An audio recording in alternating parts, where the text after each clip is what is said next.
This is Guardian Radio, your station for up-to-the-minute news, intelligent, interactive, and engaging conversation. 96.9 FM. The views and opinions of the hosts and guests are their own and do not necessarily reflect the position of the management and staff of Guardian Network.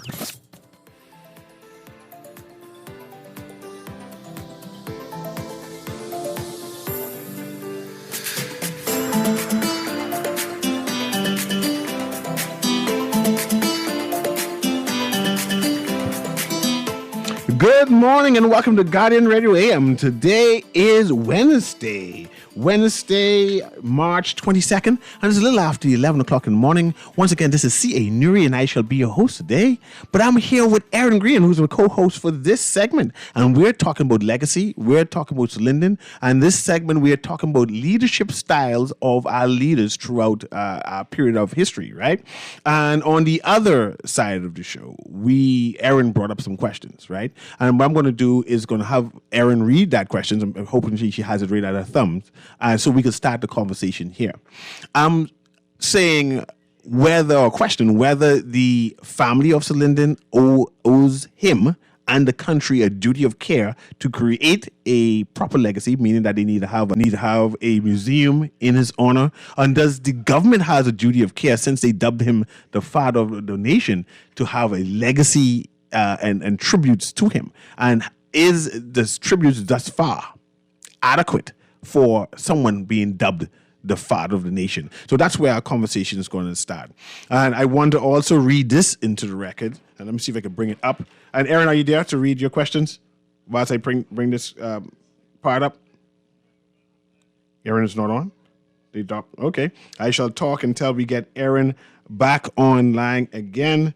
Let's see.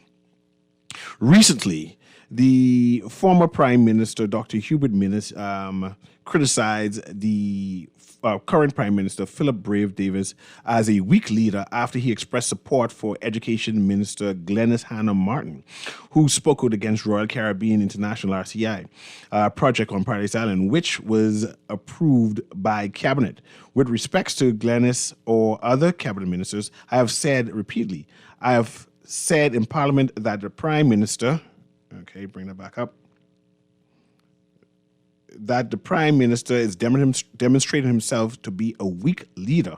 And I'm going to stop right there and question the strength of leaders. We're comparing all of the leaders, including the Prime Minister, Hubert Minnis, Hubert Ingram, Perry Christie, and of course, Sir Linden. And I'm going to raise and scrutinize example of leadership and then have his legacy, of course, continue the conversation with legacy about Sir Linden. But Aaron, are you there as yet? Reread the last questions, and then we go back to my point on who was the better leader, compare and contrast, and leadership styles. So that's where we're going to do. And of course, we'll concentrate on Sir Linden. Of course, we recognize in his legacy and his birthday today, and of course, the masterclass that they're about to happen on Friday. But go ahead, Aaron. So these questions are actually questions I hope that are engaged or addressed in some form at the event on Friday night. The first question, did Pindling weaken the education system to preserve his hold on power? Can I pause there so I can do a commentary, and forgive me for this, right? Yeah, no. And this is for, because I've seen this question posed before, and everyone said, oh, they just deconstruct government high school out of selfish reasons, right? But I think it's just people just haven't appreciated the history.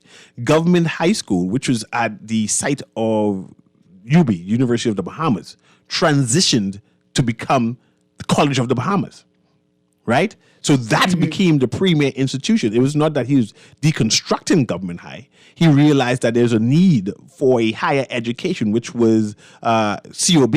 So the last persons who was at government high transitioned into COB, and then that's what would happen. So I hear the criticism, and the people said, "Oh, did he diminish the education system?" He also gave access to more schools to be opened up.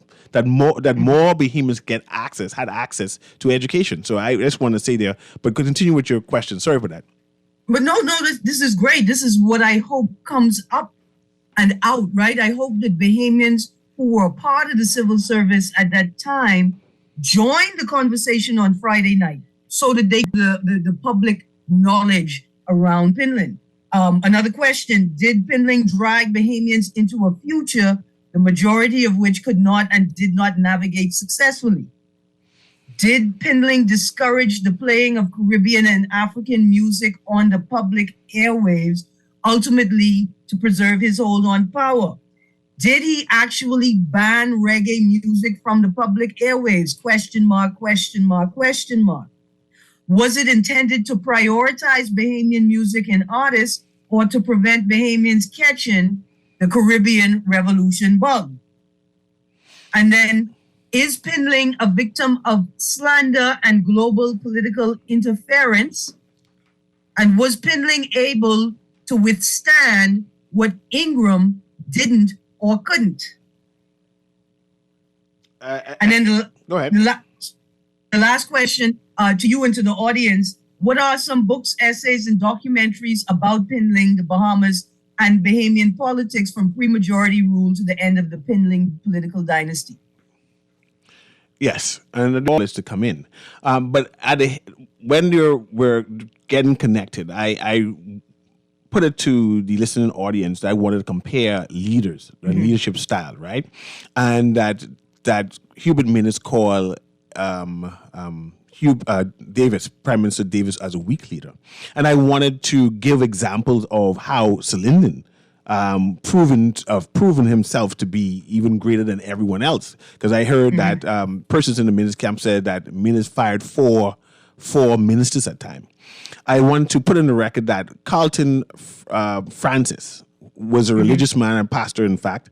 As they were pursuing gambling, having a casino, right? Carlton Francis was lobbying to have Bahamians banned out of the casinos altogether, being a religious man.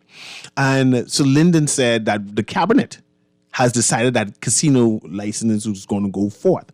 But because you have publicly voiced out that you disapprove, I have now inviting you to step as a minister of my cabinet. I can put you in another position. And of course, he put him as a chairman of I think, of a board after that. And I said, now it's proof of strong leadership there. And I would also say that during the MP who was the only sitting MP, and I forget his name, who was charged, right? The only sitting MP who was charged for corruption, right, was under a Pinland-led government, and Pinland ensured that the charge was levied, and that the entire system gone until the gentleman was found guilty. None of our leaders have actually done anything similar. So this is some heroin, right? We know that. Pause. Go ahead. Hold on. Pause. Remember the Travolta Bridgewater affair? Go ahead. The matter. Let me rephrase that. Yes. The Travolta Bridgewater matter. And it was reported in one of the local papers that Alison Maynard Gibson actually called Hubert Ingram, I think, who was the prime minister at the time, and asked his advice. Right? I think she asked his advice, on what to do. And what he told her was, do what you know you're supposed to do. Do what ought to be done. I thought that was an interesting moment as well. I found it interesting that you shouldn't call the sitting prime minister at the time, Perry Christie, but it is what it is. I see we have a caller here, Aaron, as we explore these things and the legacy of Sir Lyndon and compare and contrast. And I wonder if you remember the four MPs, ministers that Hubert Minnis camp is saying that he fired. Do you remember what happened? Because I remember it was about taxes and levying taxes on Bahamians. So but then I want you to talk, but I'm going to go to the caller first, and then I just want you warn you beforehand that this is what I want you to comment on after the caller. But producer, patch the caller through, please. Go ahead, caller. Can you hear me? Hello. Hello. Hi. Good morning. Good morning. Good morning. Yes, I just want to comment on two of the prime ministers, Sir Lyndon, in reference to the GHS. I guess dismantling or watered down GHS. I think it was done basically just as you described, an expansion and the additional, makings of the College of the Bahamas, which is now UB, to expand. And in reference to former Prime Minister Minnis speaking on who is a weak leader, I don't think that gentleman should ever use the word leadership or take that out of his vocabulary, because he will go down in history as the weakest leader we have ever had, and he should have that tattooed on his forehead just because of, I think one of the things when I think about of leadership is never giving up and holding on until the very end and sticking with your people and through thick and thin. And when you as a leader could not stomach continuing and finishing off a race that you started as the leader, you failed. So you were in no position to speak on anyone coming after you or even before you in reference to stating that you are who is a weak, the word weak leader. Okay, and one more thing in reference to the case that's pending right now, it's in court right now. He got the information firsthand about the investigation from the Auditor General. First, the lady resigned. He did not take it to the point where I'm not sure what it is, and I'm uncomfortable. But I'm just speaking about leadership. What I'm saying is, you're speaking on these different issues and these different cases. He should never use that word leadership or whatever in his vocabulary because of his actions and his record. He has no record to stand on. But you all have a safe and a wonderful day, okay? Thanks very much. But Aaron, do you remember the last question I posed to you? We're looking at the four that yes. were fired. And do you remember that? It was Travis Robinson, it was Reverend McAlpine, and it was Reese Chipman for sure. I'm not sure about Vaughn Miller. So listen, what I'm reading is the four of them voted no. Reese Chipman, Travis Robinson, Vaughn Miller, Frederick McAlpine. But the next article I see says that I think only 3 were fired. So I'm still waiting for confirmation for if and when Reese Chipman was fired. I remember he was the chairman of Antiquities. I'm not sure how that go. And okay, so he wasn't a cabinet minister. He wasn't a cabinet minister, and yes. So, but they have that as a term of a strength for him that he asked them to resign because they've openly voted for the public. See, that's why I put it. They voted that tax would be burdensome, and the former prime minister didn't see it that way. And he's saying that he has strength for that. But at the same time, a justice named 2 of his ministers as doing something odd in terms of the investigation, in terms of the charges for former PLP parliamentarians. And Minnis didn't do anything. They weren't fired out of his cabinet, even though the justice or the judge ruled that what they did as cabinet ministers was uneasy, right? I'm trying, reason because I don't have the right words. I just want to make it as vague as possible, right? But my point is the justice ruled that this is not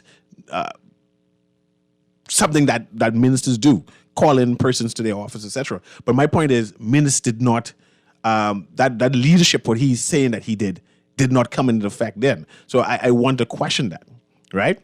So I want to bring that into the narrative. But go ahead.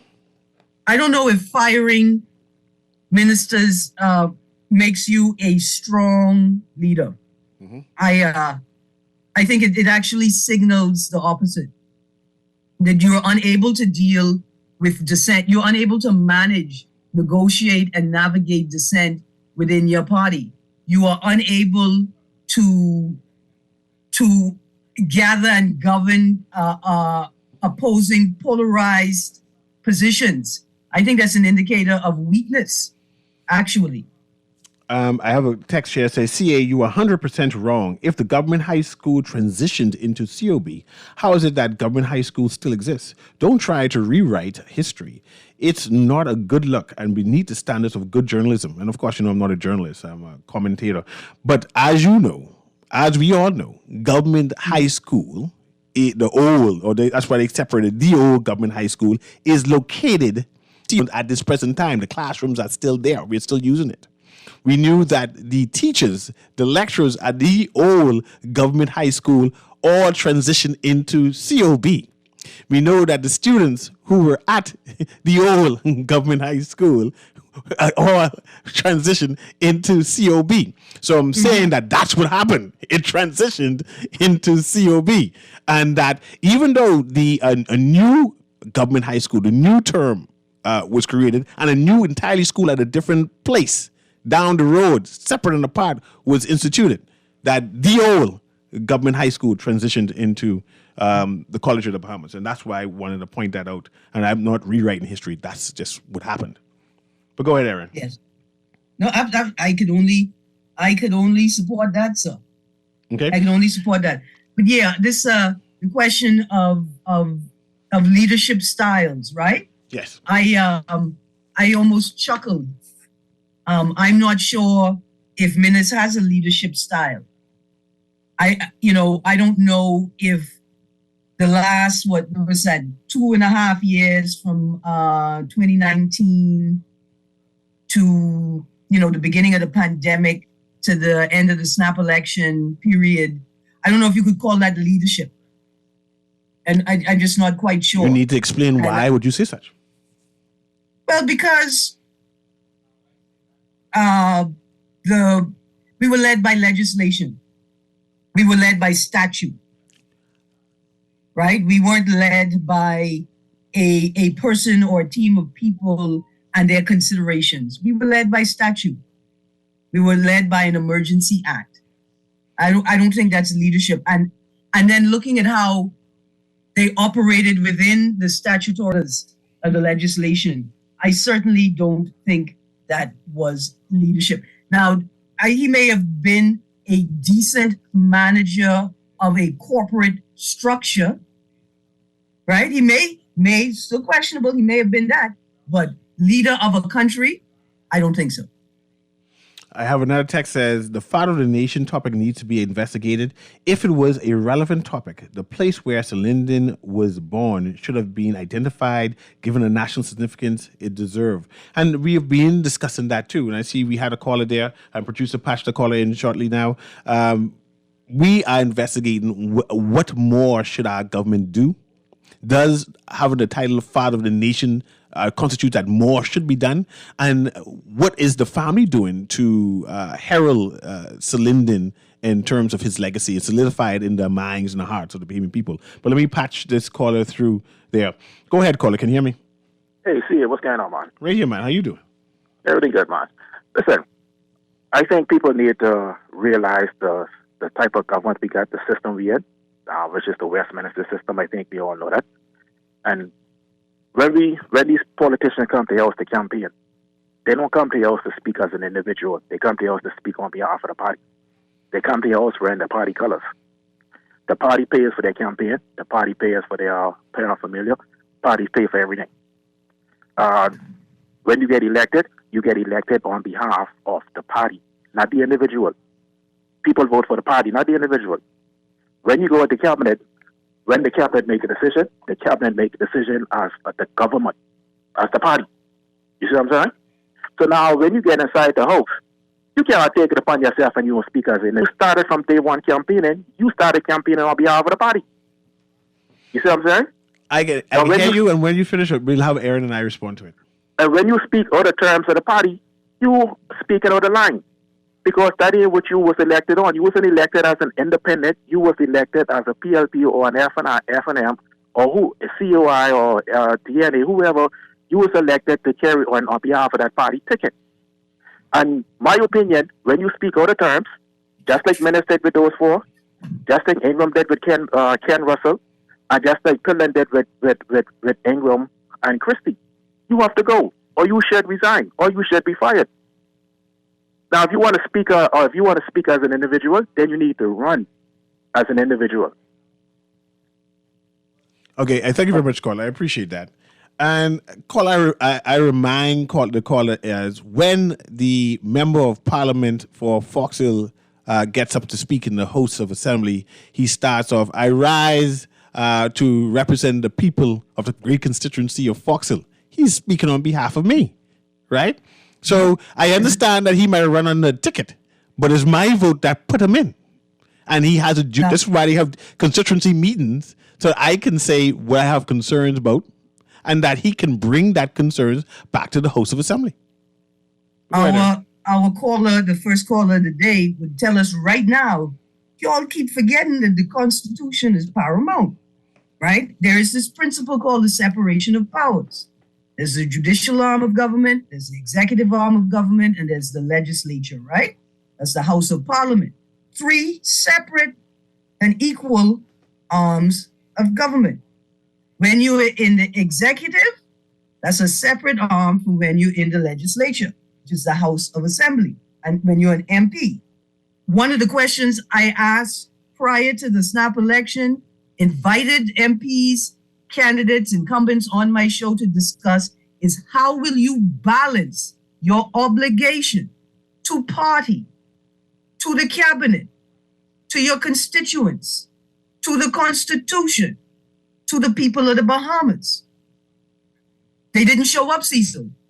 And I realize now that they didn't show up because they didn't want to have to think about that answer, because they have people thoroughly convinced that their only obligation is to the party. Mm-hmm.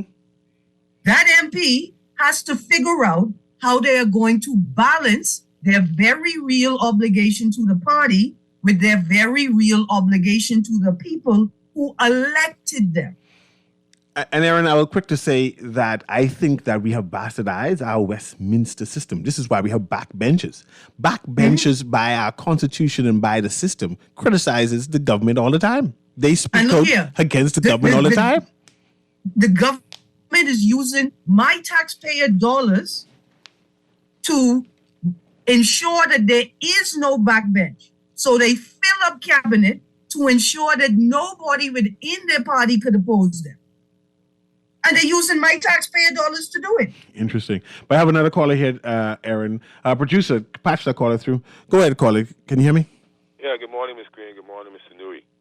Morning. Yeah, of course, you say who would be the strongest for me at the age of 58? But, I like Ping, even though I never voted PLP, because how he made me feel as a young man.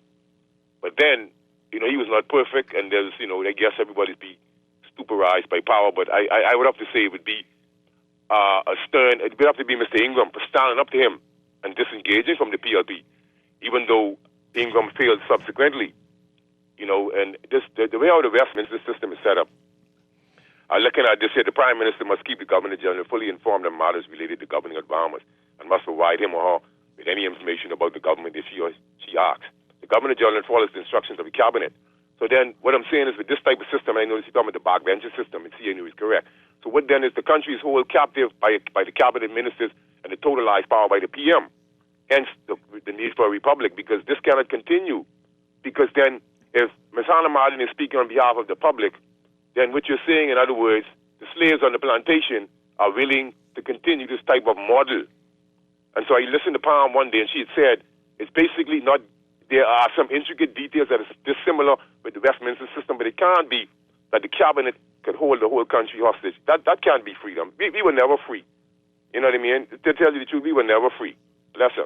Thank you very much. Aaron, we have one more caller here, and I want to ask you, I see the caller spoke about Glenys Hannah Martin and her position. Her position, right? Glenys Hannah Martin says that she still disagrees with the RCI deal. And she states that it's not good for the Bahamas, right? And she preempted that by saying that this statement might get her into some issues with her party. But she is standing on what she believed, that this is not good for the Bahamas. And my question is, if she can see it's not good for the Bahamas, what does that say about her other cabinet ministers who has, because I assume they all voted. I only can assume because we don't know what happened in the executive, right, in cabinet, who all voted for what, right? But having a Chester Cooper announcing that cabinet has approved this and we're going to go for this, and then having a Glenys Hannah Martin going completely contrary and say this is not good for the Bahamas, suggesting that other people are willing to facilitate something that is not good for the Bahamas, and just loose words, right? Loose words. that contrast, that blatant contrast of direction of Bahamas, what does that say about the future leadership of the PLP? Should we be concerned? Is this a declaration of Glenys Hannah Martin on how, if she becomes leader, if she challenges for leadership, that how she views what our party should be about? And again, Chester being the deputy leader, and they using the slash Davis Cooper leadership, suggesting that he may be automatically the next de facto leader of the party. That Hannah Martin's view of the party is completely contrary to Chester Cooper's view of the party. Should we entertain that, and should we analyze that in terms of leadership style? Well, we have to entertain it. We have to analyze it because, unfortunately, our bastardized version of the Westminster system leaves us prey to whoever the leadership is within this party. Like, we, the people who have to live under the rule of these parties when they become the administration, have no say in their internal workings. Yes, we should be wary. Yes, we should be constantly analyzing. And if we have no say, at the very least, we can agitate and insist on engagement and public dialogue about these matters. Yes. And one thing I'm analyzing and thinking of the last caller who said that we voted for a particular party, right? I note that when a PLP or FNM MP is elected, they usually paint over their political party colors and say they are for the whole constituency, right? They make efforts to party men, but they are constituency men, represent everyone, FNM, PLP, the like, and they no longer have... Go ahead. There are heavy suggestions that they should do that, but I don't really see that happening often. And I think that's a part of the problem. It's the parties themselves that are perpetuating this culture. I remember when Loretta Butler was first elected in, I think what we were called, I think we were St. Anne's then. Mm-hmm. When she was elected, she invited me to a first constituency meeting. And the flyer had FNM constituency meeting on it. Look, I almost get run out of my own school. I almost get run out of my own high school, buddy, because I dared to challenge, why would my constituency meeting paraphernalia have FNM on it? Mm-hmm. Aaron, I have another caller here. Let me patch the caller through. Producer, patch the caller there. Go ahead, caller. Can you hear me? Caller going once. Caller going twice. Producer, go to the next caller for me, please. Go ahead, caller. Can you hear me? Hey, CA, good morning. Good morning. Good morning, Aaron. Good morning. Good morning. Listen, very interesting conversation here. Just like to piggyback on something that you said that was so profound, and that is, when these MPs cannot separate party from their constitutional duty to do the work of the constituent, that's where the issue then comes in. I think often we have to remind these MPs and our Prime Minister that they're in our parliament to do the work of the people, regardless of whether those persons or constituents voted for them or not. I think for far too long we play this partisan politics, whereas the people who voted for you, you take care of them, but the persons who did not vote for you, you neglect them. And I think ourselves to understand that all of us collectively who are responsible for building this country, instead of just this.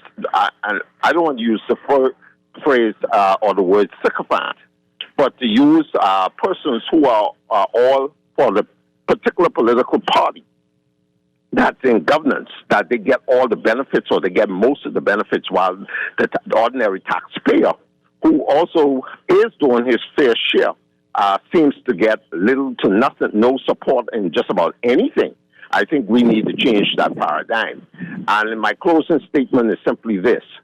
Many of the MPs, there's only one MP I could remember within recent times, and that would have been the late Charles Maynard, who actually stood on his feet in Parliament and said, on behalf of my constituents, I table these things. It is very rare to hear parliamentarians in Parliament speak to to the mere fact that their constituents sent them to the House to present certain things. That is also what we would like to see in terms of representation, that our MPs are there to represent their constituents and not their personal views or beliefs or whatever.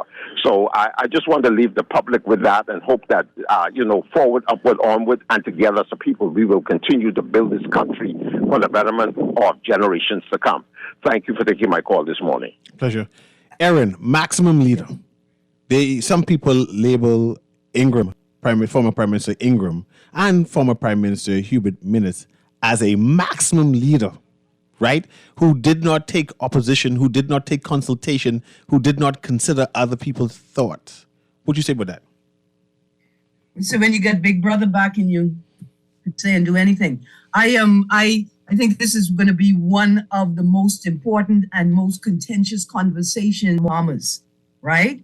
I think about the name that you haven't called at all, and I think about Christie, and I wonder if swimming in my own vomit, to go back to the PLP, may have been the most courageous political decision in the history of the modern Bahamas.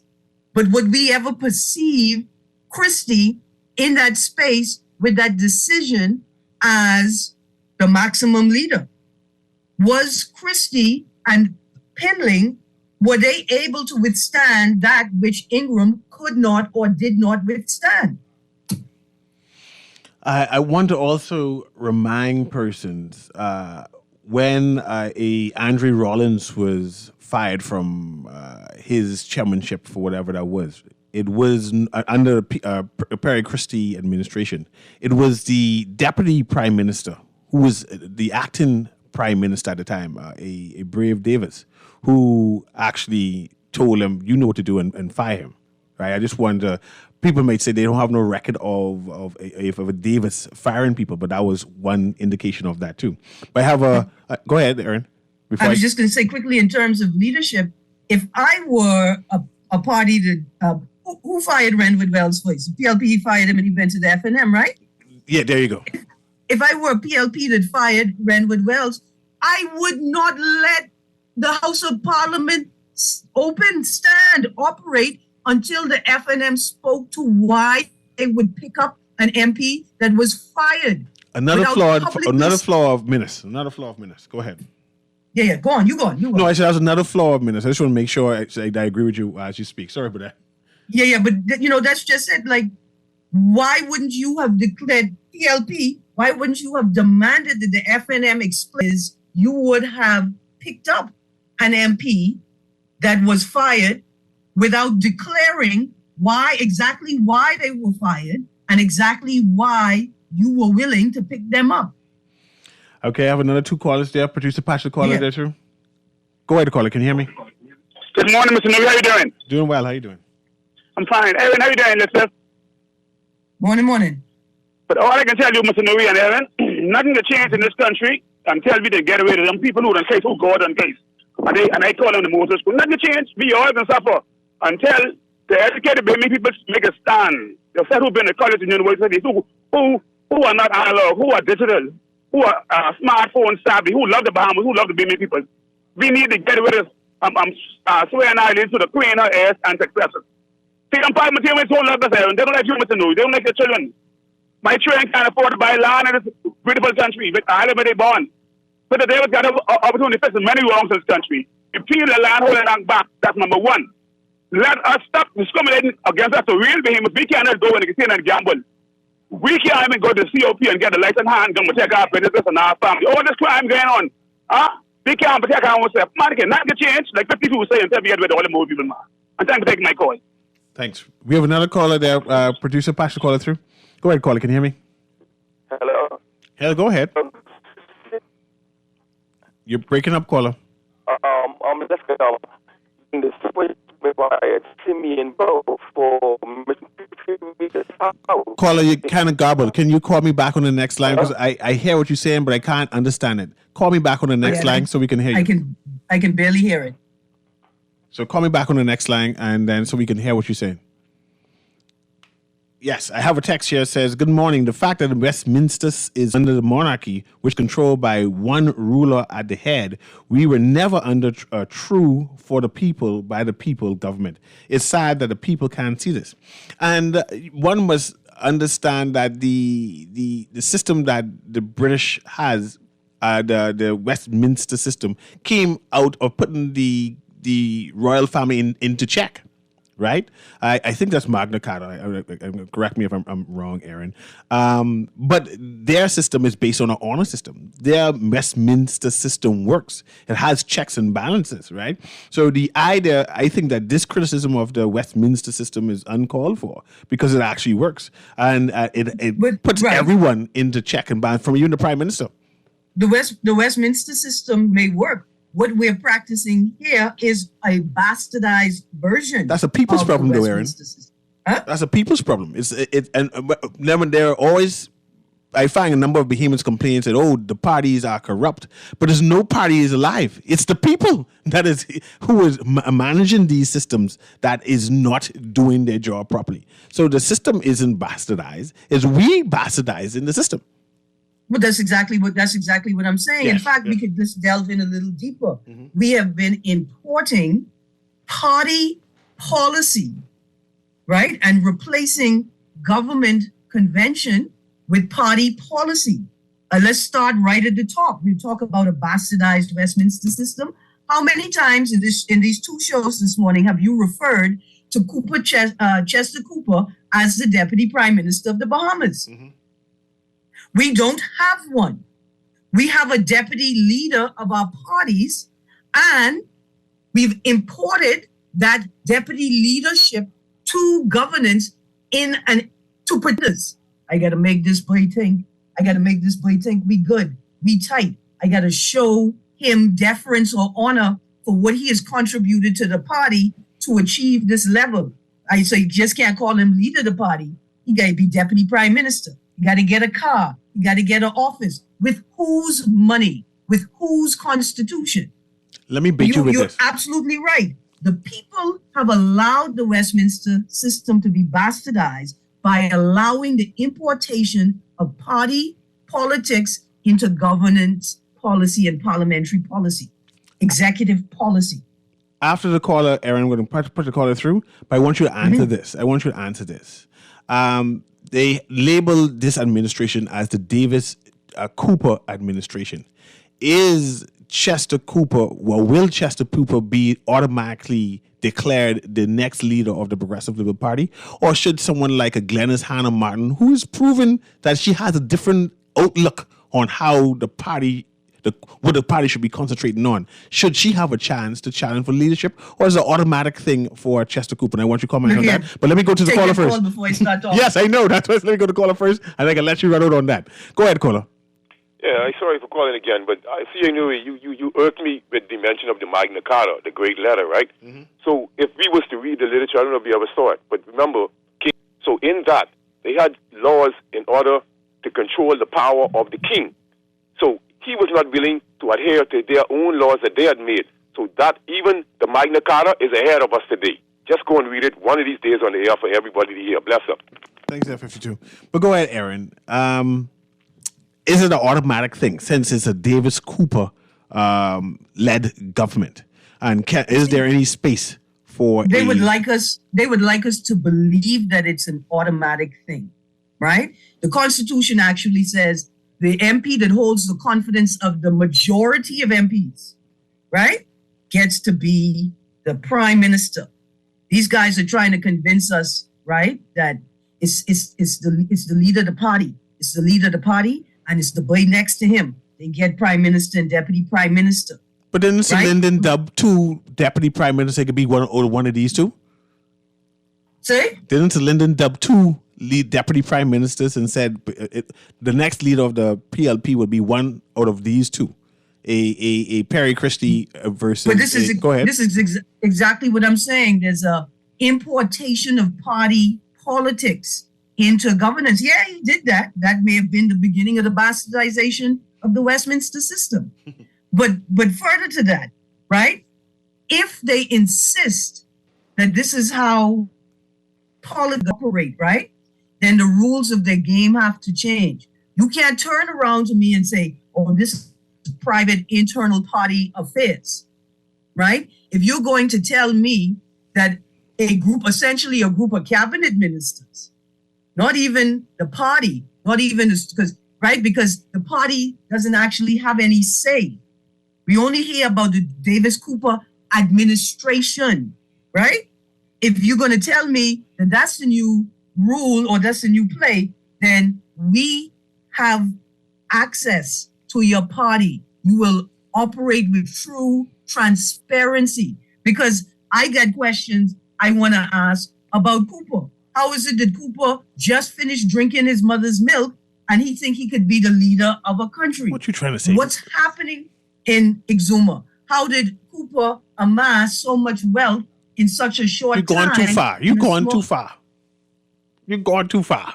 As far as the Davis Cooper administration? Look where you go. No, Aaron, I want you to... I think continually referring to a Davis Cooper administration is far. Far past Exuma even. This text says, good morning. Good morning, Aaron. It's to you. It shouldn't be automatic. Glennis should be the first female PM. And I read that to ask you this question. Yeah. We saw when Loretta Butler Turner tried to be leader of the F&M. What happened to her on that rally stage? We saw when Glennis Hannah Martin tried to be leader of the Progressive Little Party. We treat women a certain type of way. Is there space, as Aaron and I investigate the leadership styles of the various political parties, is there space for a female leader, or if Glenn to go for leader, she should expect to get cut behind? I think at this time, there's a need for the right female leader. It's not just a matter of any old woman will do. That's not the type of feminism we playing over here. Like we taking any woman because it's our time now. I think that Glennis Hannah Martin may be, right, the woman to take the step. But the consideration is more than just Glennis. Glennis has to be able to become PM. She has to be supported by an internal political team and an external political team that is prepared to not defend her, to stand with her in their roles. It takes more. I think she is the one, but it takes more than just her. And I don't know if we, the collective, are ready. When Glennis preempted her stance against RCI, she declared, this will more likely get me in trouble. She knew exactly what she was doing or what she was prepared. She was prepared to risk herself and risk her position, I assume, by saying this might get me into trouble, right? But I don't agree. No matter how they tweak it and say they change it to make it appear to be different, I disagree. Right? And she gave a litany of why she disagreed and said this is not benefiting the Bahamas and Bahamians, and put Bahamians first, etc., etc. Is this a sign of what type of leadership she would bring? I mean, I think so, and I hope so. I think this is the first. I mean, I think it was a great expression of leadership, right? She attempted to state her position without throwing any other members of the party under the bus, including the prime minister, right? And I think that was I think that's wonderful leadership. I think that she understood how recent, like our memories are short, but they're not that short. There's plenty of things Bahamians done forget in the last 7 years, but not that. And I think that she just decided that she has to stand on what she previously said. I have a text here that says, I think all four of our former prime ministers and current one were maximum leaders.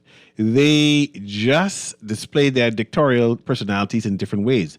Ingram and Pinglan displayed their dictatorial leadership style outwardly, while more subtle with Christie and Davis. What do you think about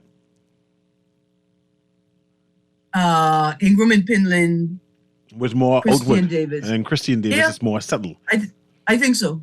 I was just making sure that I didn't leave out Minnis. I'm glad it So what would me. Minnis be? Because say the person didn't include Minnis inside that. Include him being dictatorial, but they didn't include him on which style he would be. I don't know. Let me declare.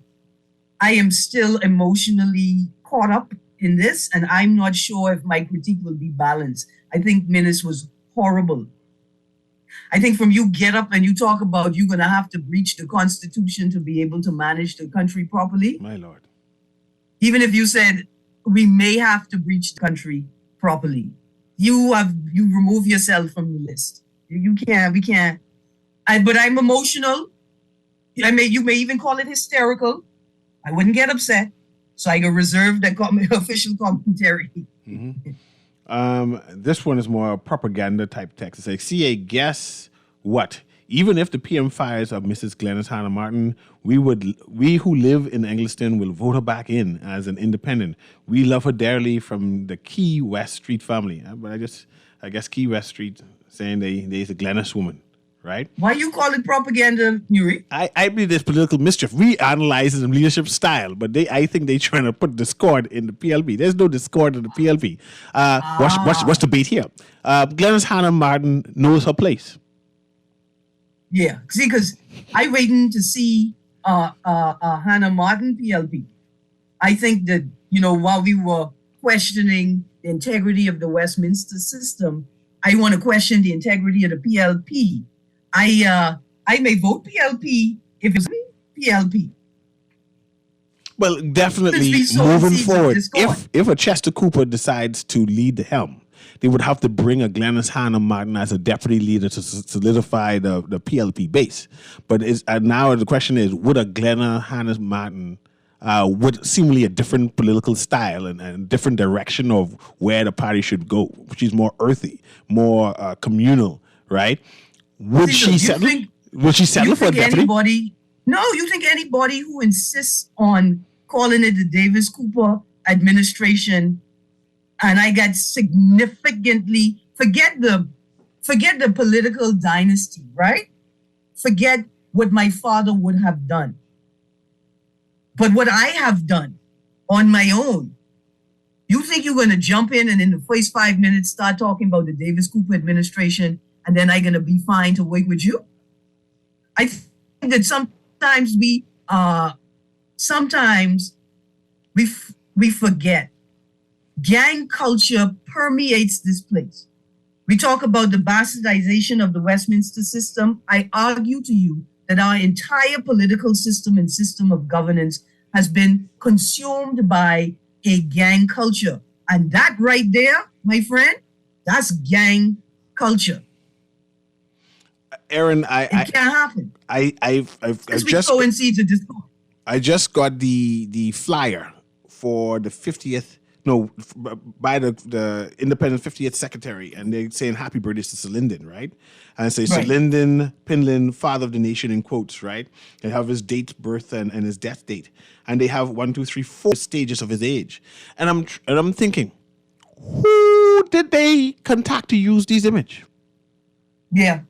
Did they just say, man, that these good pictures of Sir Lyndon, I plan to use it because he's the father of the nation, and I have the right to it?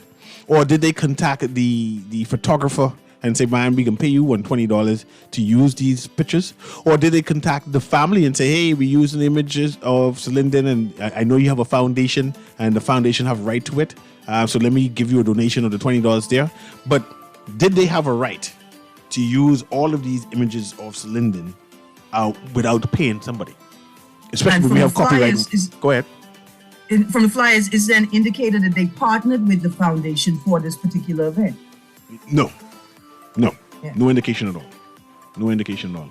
And this is why we ask these tough questions, and we try to be analytical in our approach to doing things. And that's why I appreciate you. But it's 12 o'clock now. News is next. And after that is Howard Grant. This has been Guardian Radio in the AM with C.A. Newry and Aaron Green. and we were analyzing political leadership styles and moving forward and comparing and do a contrast. Anyway, have a wonderful day and have a wonderful day.